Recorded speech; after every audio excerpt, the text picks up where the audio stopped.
Hey gang, Jambo Comics, welcome back to the comic room. Got some fantastic stuff to show you today. Things I picked up, some really cool stuff, not just comic books, but all kinds of good stuff to show you today.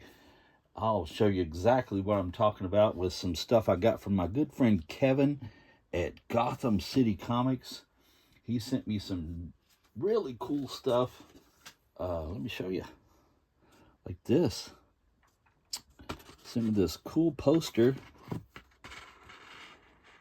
Just kind of threw that into me because I bought this Dave Stevens print from him with the beautiful Sheena, Queen of the Jungle, the Dave Stevens little mini poster there. Very awesome. He found some of these at a con he went to recently and picked some up, and he was good enough to share some of that Dave Stevens goodness with me, and I greatly appreciate that. Thought that was awesome. And not only that, he sent me this. Check this out, guys. This is a hardback book of the Venus comic strip that Timely Atlas did back in the day. I think this may have been Atlas. This came along in the 50s, I believe. So we're going to say this was Atlas, which turned into Marvel, everybody knows. But just some great good girl sci-fi stuff there. Venus. This had all the comics inside like this. And it had issues, let's see, issues, this was volume 2, because I missed the first volume of it, but I'm going to try to pick it up. But this had the later issues, I think, starting with issue number 10 and going to issue number 20. So very cool. And it even gave me a page that had the first few Venus books in it, the first 9, I guess you might say. So very awesome, and some great stuff inside this. Wow, glad to grab this. Thank you, Kevin, for thinking of me. And what cool reads. What a cool book. Very awesome. Very happy with that. And those great posters. So that was super fantastic. And some of the other stuff, which isn't comics, but was still very cool. I found this. This is Flash Gordon, a better little book from 1938. And it had some great Alex Raymond artwork on Flash Gordon inside of it. And it was in really great shape. There's the spine right there. You can see how cool it was. The pages were a little dark, but in great shape, still supple and everything. Nonetheless, I've wrapped it in a Mylar in here to protect it because it was in such great shape. And I got a pretty good deal on that. I thought it was pretty awesome. I did give $30 for it, but I mean, it was in nice shape. Very nice shape, and I think I got a good deal. I was very happy with that.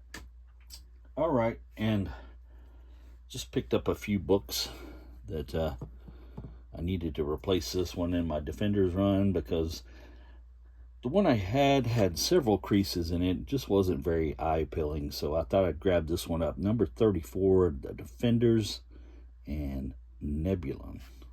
There, on the cover with the Defenders. I think that's Trimpy cover, I believe, maybe. So, very glad to grab that one for my run. And I got this one because I needed it for my Fantastic Four run. number 168. Power Man taking over, filling Ben Grimm the Thing's spot while he was out with no powers for a while there. So I remember reading the storyline when I was buying these off the spinner rack, and just thought they were really cool. A lot of fun. I was all freaked out that Ben wasn't going to be a part of the group anymore. Yeah, he got his powers back, and well, he got an exoskeleton, and he had his strength and stuff, but before you knew it, he was the Thing again. So very cool. Speaking of the Thing, I grabbed this up, and what a great cover. Did not have a copy of this anymore, so I found one at a reasonable price and grabbed it. Fantastic Four number 112, the battle between the Hulk and the Thing. A great John Buscema cover there. Just one of my favorites. Always liked this cover, and because everybody knows it's a black cover, it's hard to get in good shape, and this one wasn't perfect. It had a few creases down here and there, but nothing terrible. It still looks very nice, and I was glad to grab that one up and add that to my Fantastic Four. What a great book, right? So yeah, glad to grab that 112 Fantastic Four. And speaking of the old FF, here's number 85, and this was part of this great Doctor Doom storyline they had going in these issues through the 80s. The issue number 80s, not the 1980s, of course. This was done in the 60s, but just a great story. I remember this, and it was telling about Doom's country, Latveria, and the people there in it, and I guess he was brainwashing the FF there. Best I remember, I don't know. I'll have to look at it and read it again, because these are some of my favorite stories to read. These old Stan Lee and Jack Kirby Fantastic Four books. Fantastic. Literally fantastic. And some more odd stuff. I found this out, and I thought, man, what a cool deal. This is an amazing pulp magazine. 35 centers, so this was later, I think probably in the 50s. Yes, 1953. Amazing stories. And I don't know what kind of tree that is, but I want to plant one in my backyard. You can see he's got it, or he's ran into this forest there with this tree that's growing babes out of it. So Jambo definitely wants one of those, and I thought that was super awesome. You can see his little rocket ship in the background there, and amazing stories. You can see the babes there growing on the trees. Don't you wish it was true? And I definitely need some of those seeds for that. I just thought that was very cool. And let's see, guys, we got a Guantanamo issue of Jumbo Comics. This is a recreation of Jumbo Comics number 9, and it's just a reprint of Jumbo number 9. Just very cool. This was the first cover that was just totally Sheena, even though they got her kind of in the background. Got old Bob up here in front fighting this weird looking creature. I think that's a Eisner cover, I believe. And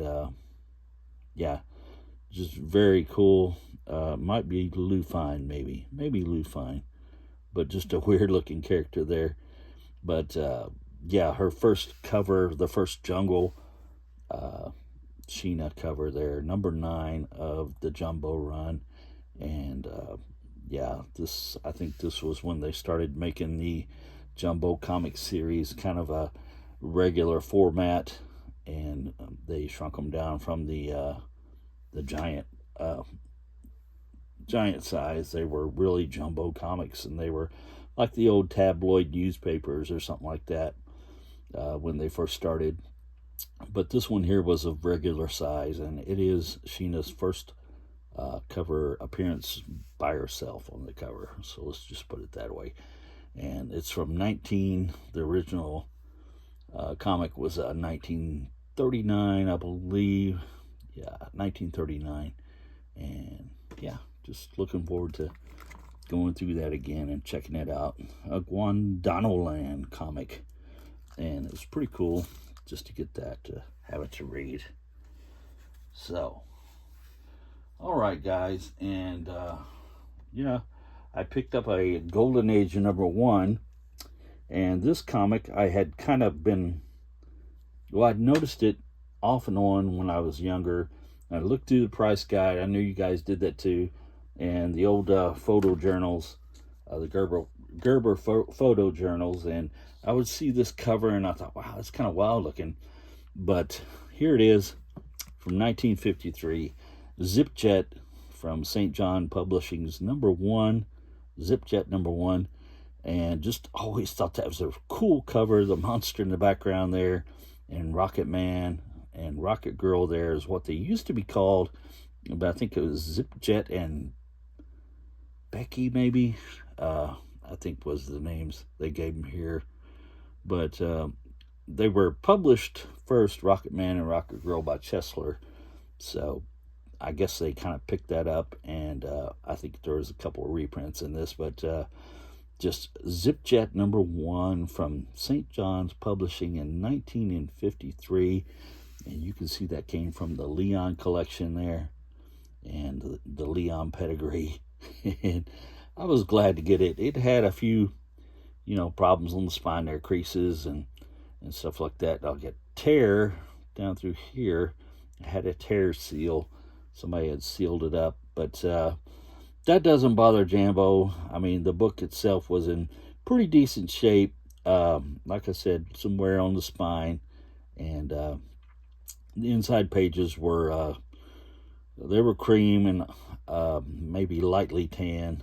But they were still fairly supple. So, yeah, just a great old Golden Age #1. Zip-Jet, the supersonic enemy of evil. Very cool cover. So I got that one. And if that wasn't enough, I'd been looking for one of these for a long time. And I finally found one that was affordable for me. But it had its problems. So let me show you. This is Action Comics #87. And I was looking for an Action with the big trade dress up there. And, they were just really pricey. I mean, those things go really high. They're very expensive. You can see that some kind of bug chewed this edge up. And there used to be a guy standing there with a shocked look on his face because the safe is bouncing off Superman's head. And he says, it must be starting to rain. Big old safe crashing into his head, and the guy was looking with just an astonished look on his face, like, what the? But anyway, they must have liked the guy, the bugs did, because they ate him off the cover there. But other than that, the insides were okay, nice, pretty nice shape. Had a little bit of missing parts on the spine there, but all in all, the back cover and everything was fine. And yeah, the insides were good. Just the bug chewing the guy out there. I don't know why he liked that guy so much, but he sure did. But I was still glad to grab it. An old Action Comics #87. This is from 1945. And Jambo was glad to add that one to the collection. Been looking for the old Soups Action Comics. And there it is. And Action Comics, just can't beat those old things, man. They're super awesome. And that is it, guys. And glad to share that good stuff with you. And hit that thumbs up for old Jambo if you would. I would appreciate it. Leave me a comment. And subscribe to the channel if you haven't done that. It doesn't cost you anything. I'm not going to send you a bill. So subscribe to the channel. It's free and it really helps me. And I would appreciate it. Because, as the Space Vampire from Life Force, Matilda May, why, she says, subscribe. Thank you guys. Appreciate your time.